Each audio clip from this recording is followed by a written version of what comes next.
Përshëndetje. Pyetja ime e parë është kjo. Gazetaria dhe mediat në gjithandej në rajon përballen me probleme të mëdha, presion prej partive në pushtet, klientizëm, autocenzur, dënime. Dhe si e vlerësoni ju gjendjen, vallë ka shpresë për ditë më të mira në të ardhmen e afërt?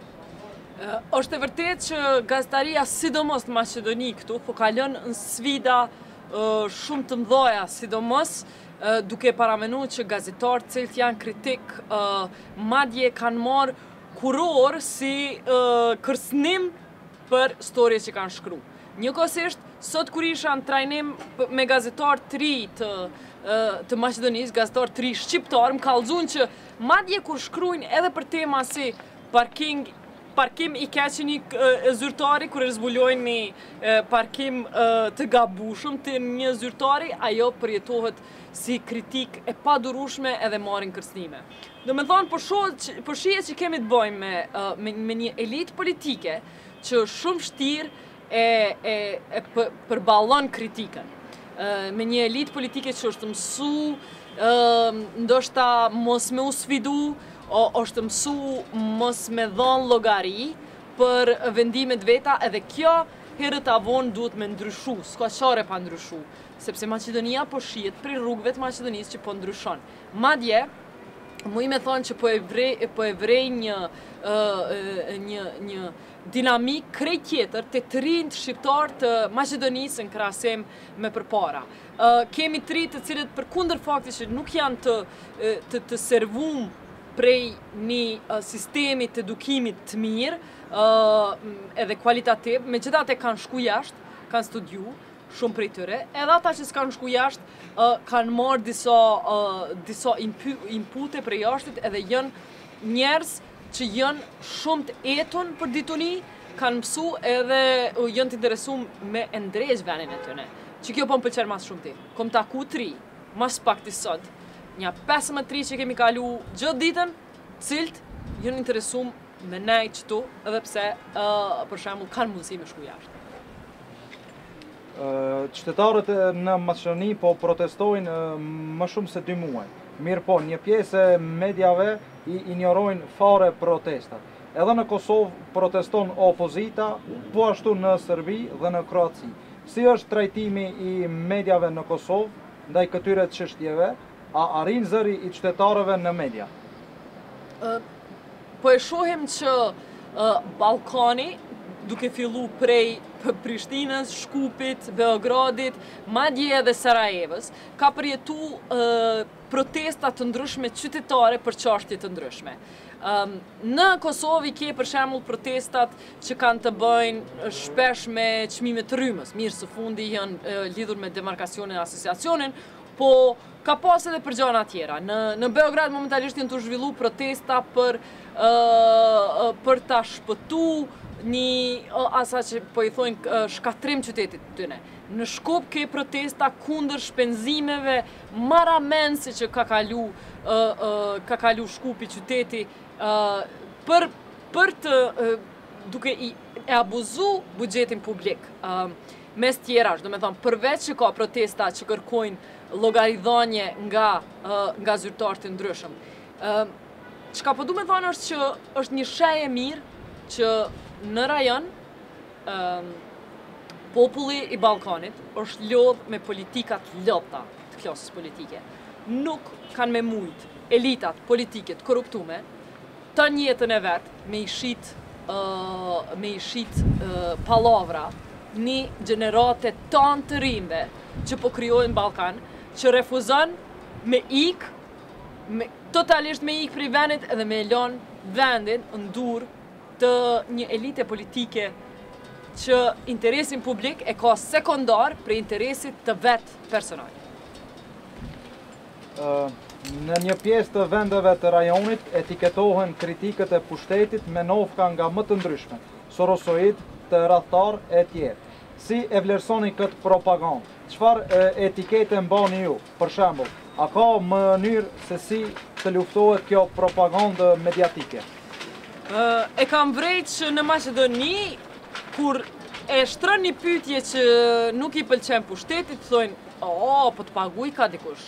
po të paguj ka Sorosi, po të paguj ka ky apo ai. Çka muj me thonë është para 5 vjetëve, unë e kom përjetu një fushat të ngjashme në Kosovë që ka thonë që pse po bëjnë një pyetje kritike për një komunë në Kosovë, po më paguj ka Serbia, ose që ose ka pas artikuj që kanë thonë që raportet e mia, reportazhet që i bëj, gastaria jeme po uzika në guzhinat e Beogradit. I kam përdor pikrish këto fjalë. Çka muj mi thonë une është që nuk i ha pazari po qëto. Që to akuzat e një klase politike që po të pagun kë apo ai, nuk i ha pazari, a di pse? Sepse qytetari po na kthehet neve edhe po thot shumë mirë. Ja ke shtru qëtë pytje, a mund shlutem edhe qëtë pytje me ja shtru? Sepse është interesi jam i publik. Apo ja shtron edhe qëtë pytje. Do me thonë, nëse qytetari, shikusi, lexuesi ka me që po shtrojnë pytje që kanë bojnë me interesin e tyre publik. Për shembull, unë jam akuzu që paguna prej Serbisë kur kom bo pytje për në shtëpitë kulturës pse po piku i. S'ka pas të bëjnë me Serbi. Nuk muj me prit që gazetarët e shqiptar të Macedonisë duhen me utut pe akuzave që paguën apo s'paguën prej dikujt. Unë veç kisha me thonë që në fund e vendos shikusi, e vendos qytetari, kush pe kujt paguhet. Sepse puna jone gazetarve është punë që shihet, nuk është punë që mush me mshef. Pyetja jote lexohet, teksti jot lexohet, nuk është politikani, ai që duhet me i besu. Nështë asë është as gazetari, sepse dhe gazetarët mujnë me u manipulu, mujnë me qenë shërbim politikës, ai që vendos është gjithmonë qytetari. Qytetari, nëse të lexon, do me thonë që po të beson. Nëse nuk lexon, atëherë s'po të beson. Nuk vendos politikani për kujt paguashti.